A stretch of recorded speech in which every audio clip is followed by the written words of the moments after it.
Tahukah kamu gambar apakah itu? Gambar itu adalah sebuah stasiun bumi yang menerima informasi yang dikirim oleh satelit. Stasiun bumi ini terletak di Jatiluhur, Jawa Barat. Melalui stasiun ini, data dan informasi yang dikirimkan satelit akan diterima untuk diteruskan. Assalamualaikum warahmatullahi wabarakatuh. Halo anak-anak hebat, apa kabar? Bertemu kembali dengan channel Ibu Amelia Madonna. Baiklah, sebelum memulai pembelajaran, mari kita berdoa dulu menurut agama dan kepercayaan kita masing-masing. Berdoa, mulai. Berdoa selesai. Anak-anak ibu, untuk menjaga kesehatan, kamu jangan lupa menerapkan 4M. Yang pertama, memakai masker. Yang kedua, mencuci tangan dengan benar. Yang ketiga, menjaga jarak.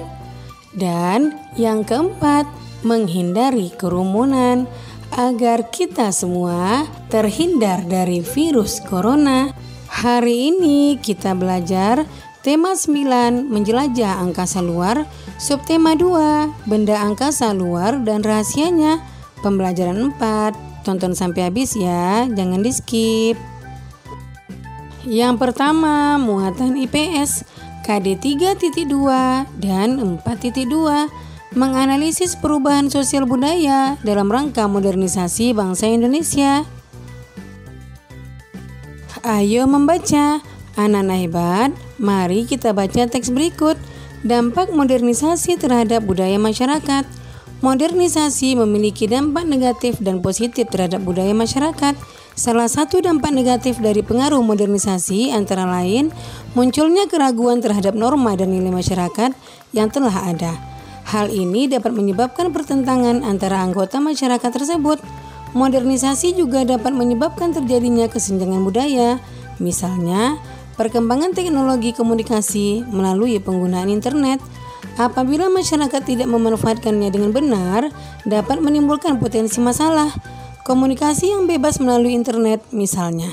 Jika kebebasan mengakses informasi dan komunikasi ini tidak diimbangi sikap bijak penggunanya, maka teknologi ini justru akan merugikannya. Masyarakat harus mampu menyaring informasi dengan menggunakan nilai dan norma yang telah dianutnya. Dengan demikian, masuknya paham-paham yang dapat memecah persatuan bangsa dapat diatasi sejak dini. Masuknya budaya luar seperti budaya individualisme, konsumerisme, hedonisme juga dapat mengancam jati diri bangsa. Individualisme adalah paham yang sering mementingkan kepentingan diri sendiri atau kelompoknya. Sedangkan konsumerisme adalah cara pikir dan cara hidup konsumtif yang menggunakan sesuatu tanpa mempertimbangkan kebutuhannya. Dan hedonisme adalah paham yang mementingkan kesenangan dan gaya hidup hura-hura. Ayo berdiskusi, anak-anak hebat. Lakukanlah kegiatan berikut ini dengan memerhatikan instruksi yang diberikan. Membuat poster dengan menggunakan bacaan tersebut dan juga menggunakan sumber informasi lainnya yang sesuai. Buatlah sebuah poster. Postermu sebaiknya memuat beberapa hal berikut ini. Yang pertama, bagaimana modernisasi memengaruhi gaya hidup dan cara berpikir masyarakat modern. Yang kedua, menjelaskan contoh setiap pengaruh modernisasi yang disebutkan dalam artikel. Contoh lain dapat didapatkan dari sumber informasi lain yang sesuai. Yang ketiga, tulisan dan gambar keseluruhan jelas dan mudah dibaca. Kamu dapat menggunakan pensil warna atau spidol untuk memperjelas dan membuatnya menarik. Contoh gambarnya adalah sebagai berikut. Poster dampak modernisasi. Ayo berlatih. Bersama dengan teman kelompokmu, lakukanlah kegiatan berikut. Yang pertama, dengan menggunakan bacaan tersebut, lengkapilah tabel berikut. Buatlah daftar dampak negatif modernisasi terhadap budaya bangsa. Lalu, cari tahu cara mengatasinya. Yang pertama, munculnya keraguan terhadap norma dan nilai masyarakat. Yang kedua, munculnya kesenjangan budaya. Yang ketiga, munculnya budaya individualisme. Yang keempat, munculnya budaya konsumerisme. Yang kelima, munculnya budaya hedonisme. Dan keenam, munculnya budaya westernisasi atau lunturnya budaya sendiri.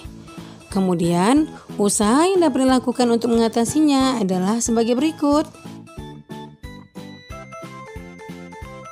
Kemudian yang kedua, membuat poster.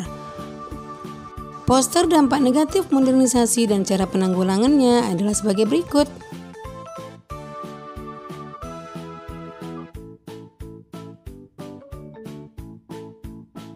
Ayo menulis. Berdasarkan kegiatan yang telah kamu lakukan, tuliskanlah kesimpulanmu tentang dampak modernisasi terhadap budaya masyarakat kita. Kamu dapat juga menghubungkannya dengan kehidupan sehari-hari. Kesimpulannya adalah dampak modernisasi ada yang bersifat positif dan ada juga yang bersifat negatif. Dampak positif antara lain cara berpikir yang lebih terbuka, logis, rasional, disiplin, dan menghargai waktu. Dampak negatif yang berpengaruh pada budaya masyarakat antara lain hedonisme, konsumerisme, individualistis, lunturnya budaya daerah sendiri. Diperlukan tindakan-tindakan bijaksana dalam menyaring dampak negatif modernisasi agar tidak merusak budaya dan jati diri bangsa Indonesia. Yang kedua, muatan bahasa Indonesia KD 3.10 dan 4.10. Mengaitkan peristiwa yang dialami tokoh dalam cerita fiksi dengan pengalaman pribadi. Tapi, sebelum kita lanjutkan, jangan lupa kamu tekan tombol like, komen, share, and subscribe ya. Juga tekan tombol lonceng notifikasinya agar kamu tidak ketinggalan video-video pembelajaran terbaru dari channel Ibu Amelia Madonna berikutnya. Terima kasih. Anak-anak hebat, bacalah teks berikut berjudul Berbesar Hati Menerima Kekalahan oleh Fitri Kurniasari.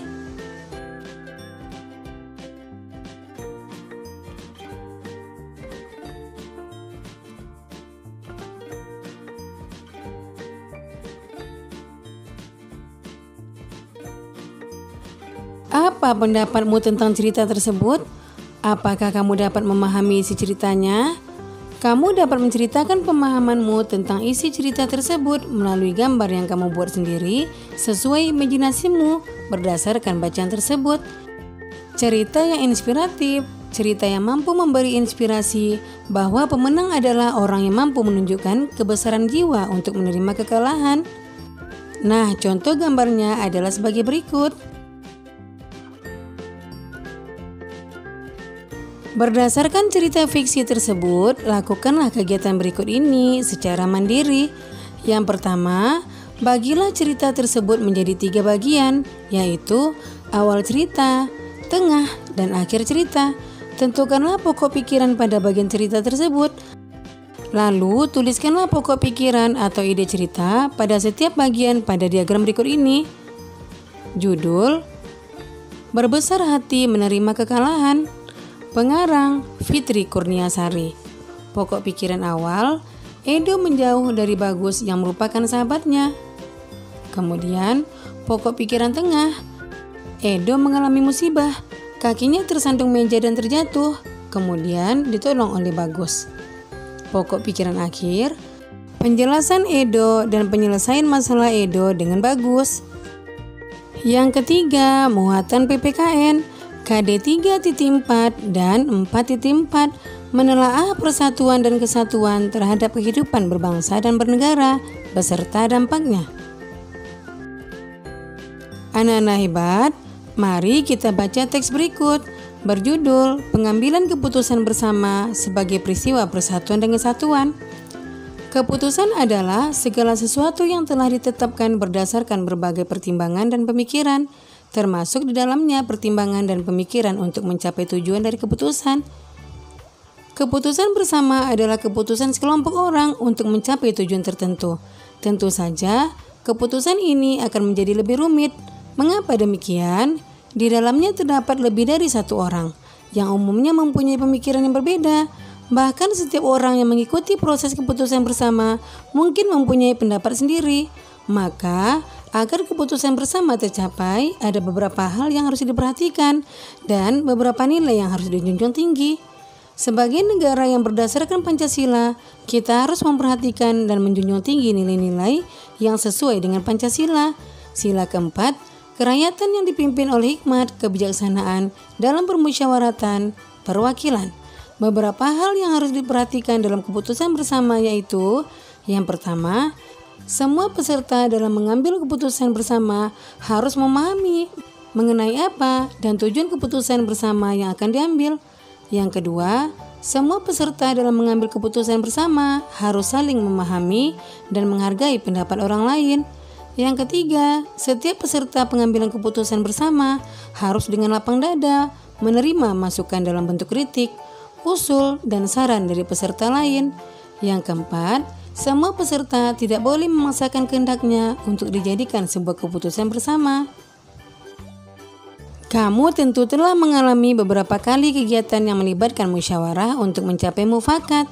Berdasarkan artikel tersebut, bersama dengan teman sebangkumu atau kelompokmu, cobalah untuk mencari tahu dengan seksama bagaimana peristiwa persatuan dan kesatuan terdapat dalam peristiwa pengambilan keputusan bersama.